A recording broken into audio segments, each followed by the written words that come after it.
Oke,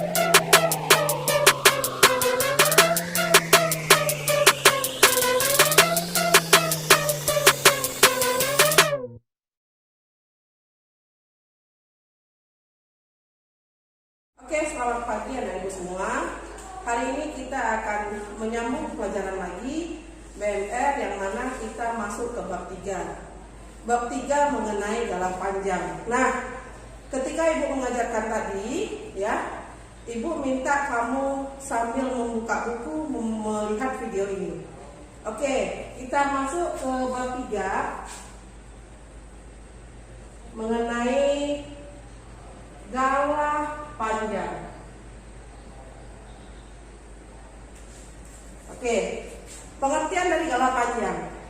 Galah adalah tongkat yang terbuat dari bulu yang digunakan untuk menjuluk buah-buahan.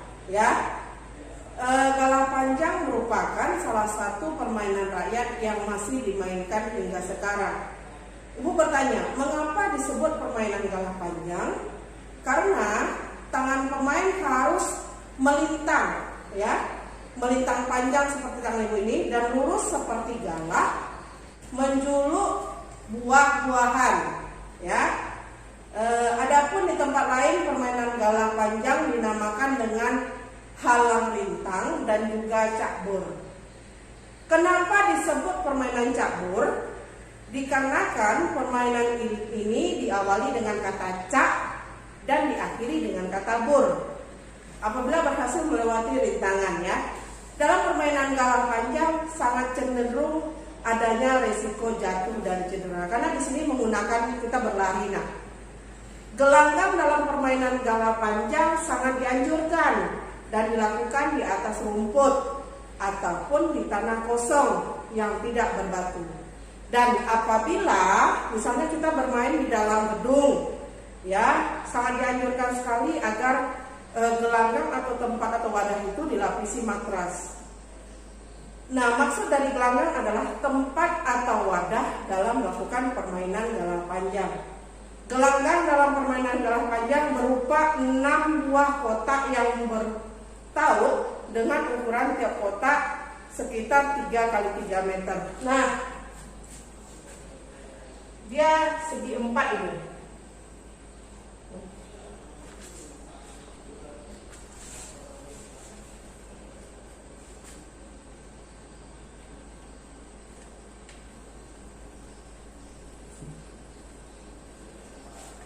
Nah, ukuran gelanggang tadi seperti ibu bilang tadi, gelanggang permainan galah panjang berupa 6 buah kotak yang bertaut dengan ukuran tiap kotak sekitar 3 x 3 meter. Ukurannya 6 kotak yang bertaut dan setiap kotak ini, ya, ukuran panjangnya 3 meter, 3 meter, 3 meter, ya. Jadi dia berjumlah 6 kotak. Nah, ukuran gelanggang untuk permainan galah panjang ini sekitar 6 x 9, ya. 6 x 9, 9 x 6. Nah, terus lagi bentuk gelanggang permainan galah panjang adalah persegi panjang nih, seperti ini, ya. Persegi panjang. Lanjut, permainan galah panjang itu berjumlah 8 orang. Permain 8 orang tersebut dibagi menjadi 2 kelompok. 4 kelompok menjadi penjaga dan 4 orang lagi menjadi penyerbu. Nah, penjaganya berada di sini 1, 2, 3, 4. Nah, nomor-nomornya sudah ada di buku cetak, ya, Nak, ya. 1, 2, 3, 4. Nah, pemain, ya, bersedia mulai dari kata cak, ya, dari luar sama-sama. Jangan sampai kamu kena dengan tangannya si penjaga, ya. Tata bermain ada nanti itu di buku cetak. Nah, kita lanjutkan. Tugas penjaga harus selalu di garis gelanggang, sedangkan tugas penyerbu harus menghindar dari tangan penjaga dan jangan sampai tersentuh oleh tangan penjaga. Nah, seperti yang gue bilang tadi. Nah, tata cara dalam melakukan permainan galah panjang itu ada beberapa macam. Yang pertama sutekong, yang kedua bersiap, yang ketiga mulai, yang keempat menangkap, Yang kelima menghindar, yang enam kembali ke depan, dan ketujuh menang dan bur. Galah panjang bertujuan untuk melatih yang pertama kekompakan, yang kedua persatuan, dan kebersamaan dalam keluarga ataupun kelompok serta masyarakat. Oke, itu bagian A. Sekarang kita masuk ke bagian B. Cara membaca dan menuliskan tulisan Arab. Oke, kita lanjut mengenai U hidup dan A mati. Ingat seperti yang dulu Ibu telah terangkan, kalau U hidup hukumnya wajib ditulis.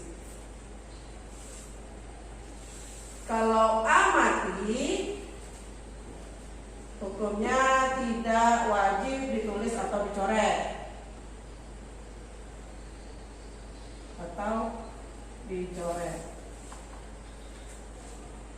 Oke, kita langsung masuk ke soal, ya. Contoh 1, bulat, ya, bulat. Pisahkan suku kata, ya nak ya, pisah suku katanya. Bu itu suku kata pertama. Tulisannya kita sambung ya, ataupun kita pisah dulu lah. Kita pisah B tunggal, U tunggal. Kita sambung B dengan U, ya. Ini suku kata pertama. Kemudian lat, kita pisah semua.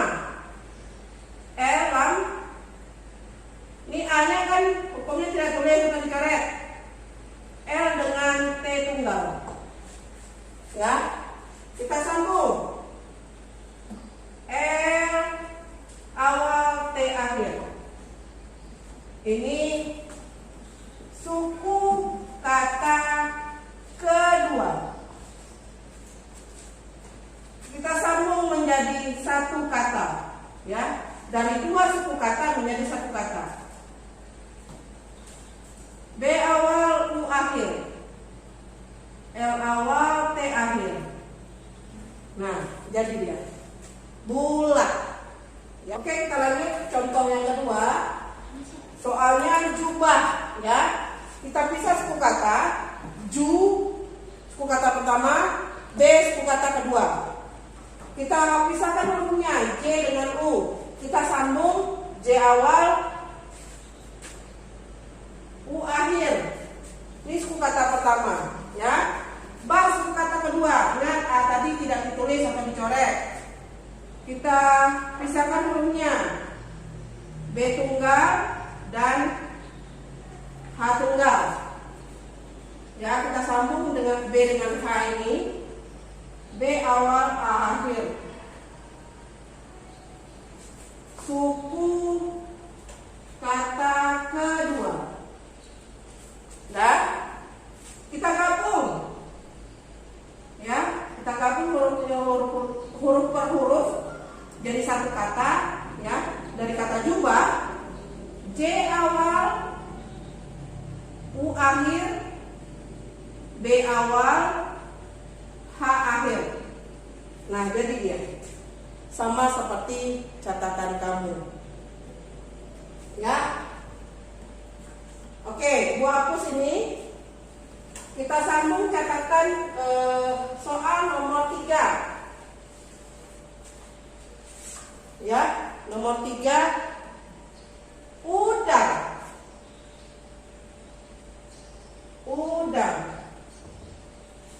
Nah, kita bisa suku kata U dan dan. Nah, ini vokalnya terletak di awal sekali. Beda dengan jubah. Kalau jubah ada huruf matinya dulu di depan huruf J. Kalau ini ada langsung huruf vokal, ya. Nah, kalau U awal itu berbentuk A dan waw, ya, atau A dan U, itu dibaca U. Kita sambung tetap sama. Ini suku kata pertama. Dan ingat, vokal A tadi kan dicoret, berarti yang tinggal D dengan eng, ya. Kita pisahkan D tunggal dan NG tunggal. Kita gabung, ya. Ibu mau tanya, D dengan NG bisa sambung nggak? Kalau tidak bisa disambung, dia tetap terpisah, ya. D eng. Suku kata kedua. Nah, kita satukan dari dua suku kata menjadi satu kata. Udang. U awal, D tunggal, dan N tunggal. Nah, jadi dia sama seperti catatan kamu. Ulang seperti itu juga ya nak ya. U awal, L ini bisa disambung ke sebelah kiri. Dia L pakai L awal, ya. Kamu lihat di catatan kamu. Lanjut. Mengenai bunyi I hidup, ya.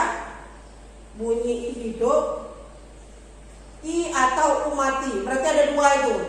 2 poin. Yang pertama, bunyi U hidup, U hidup dengan I, satu lagi U hidup dengan U, ya. Oke, nomor 18 itu ada mengenai 2 poin ya. Yang pertama, U hidup dan I mati. Yang kedua, U hidup dan U mati. Ya, berarti ada 2 poin yang akan kita bahas. Contoh yang pertama mengenai U hidup dan I mati. Ya, contoh nomor 1, butik. Kita bisa suku kata nak. Bu dan tik. Kita pisahkan hurufnya, ya. B tunggal, terus U-nya U tunggal. Nah, setelah itu kita sambung. B awal, U tunggal, U akhir. Ini suku kata pertama. Nah, tik. Ingat, kalau I dia mati, I dan U mati, I dan U mati, hukumnya wajib ditulis. Ya, berarti I ini wajib ditulis. Semua hurufnya ditulis. Oke, kita pisahkan hurufnya. T tunggal, I tunggal, K tunggal. Ya, kita sambung. T awal, I tengah, dan K akhir. Ini terletak pada suku kata kedua. Kita sambung nak. Butik. Jadi dari 2 suku kata menjadi 1 kata. B awal, U akhir. T awal, I tengah, dan K akhir. Nah, jadi ya sama seperti catatan kamu. Ya, oke, kita lanjut catatan contoh nomor 2.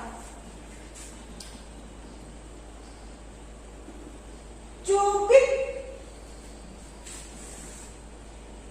Cubit. Sama, misalkan katanya cu dan bit. Kita pisahkan hurufnya. C tunggal, U tunggal. Kita gabung. C awal, U akhir. Ingat, ini suku kata pertama. Nah, yang kedua, bit. Ya, suku kata kedua bit. Kita pisahkan hurufnya. B, I, T. Pisah semua hurufnya. Kita sambung apa? Huruf per huruf, ada 3 huruf. B awal, I tengah, T akhir. Ingat, ini adalah suku kata kedua. Cubit. C awal, U akhir. B awal, I tengah, dan T akhir. Jadi dia sama seperti catatan kamu. Berikutnya yang ketiga, usik. Bisa suku kata lagi, U, sik. Kota kedua. U, karena dia di awal, dia harus dituliskan berbentuk A dan U. Ya. Nah, kalau disambung juga seperti itu, dia tidak bisa disambung. Nah, A tidak bisa disambung ke kiri, U tidak bisa disambung ke kiri. Ingat, ini suku kata pertama. Sik, suku kata kedua. S tunggal, I tunggal, dan K. Kita sambung. S tunggal, S awal, I tengah, dan K akhir.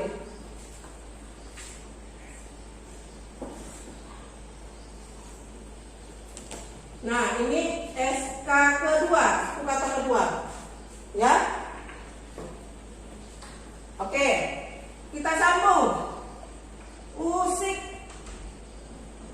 U, S awal, I tengah,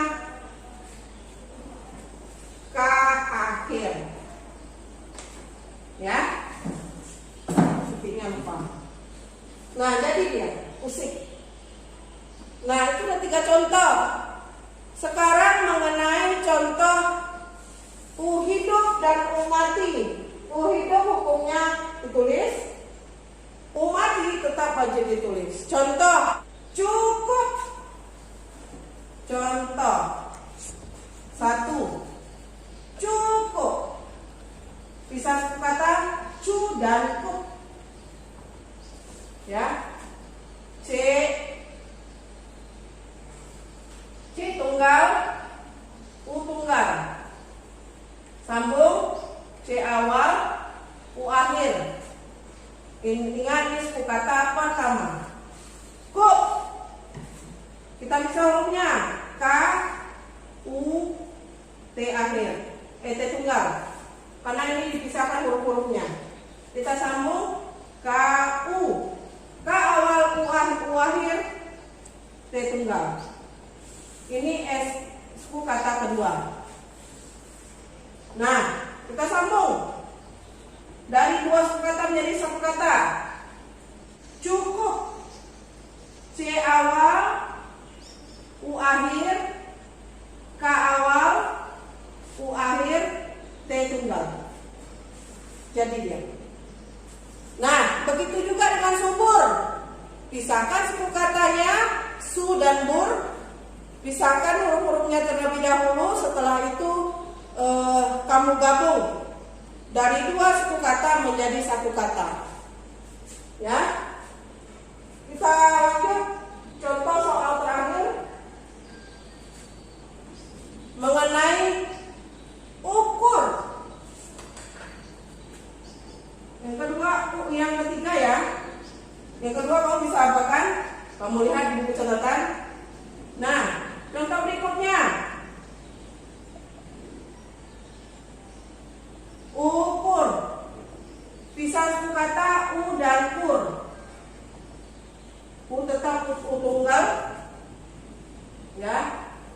disambung juga seperti itu. Ini SK1 sudah suku kata pertama kur. Kita bisa hurufnya KUR. Kita sambung dari huruf 3 huruf menjadi satu suku kata KUR. Ini suku kata kedua. Nah, kita lanjut. Sambung dari dua suku kata menjadi satu kata, menjadi tulisannya ukur, ya. Nah, ini dia. Jadi dia ukur. Oke? Sampai di situ saja terlebih dahulu Ibu sampaikan. Semoga apa yang Ibu sampaikan hari ini bermanfaat bagi kamu.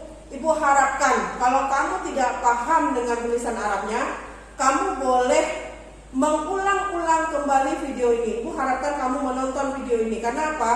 Karena arahan ataupun cara menuliskan sudah Ibu terangkan di video ini, ya. Semoga bermanfaat, ya. Tetap semangat dan terima kasih.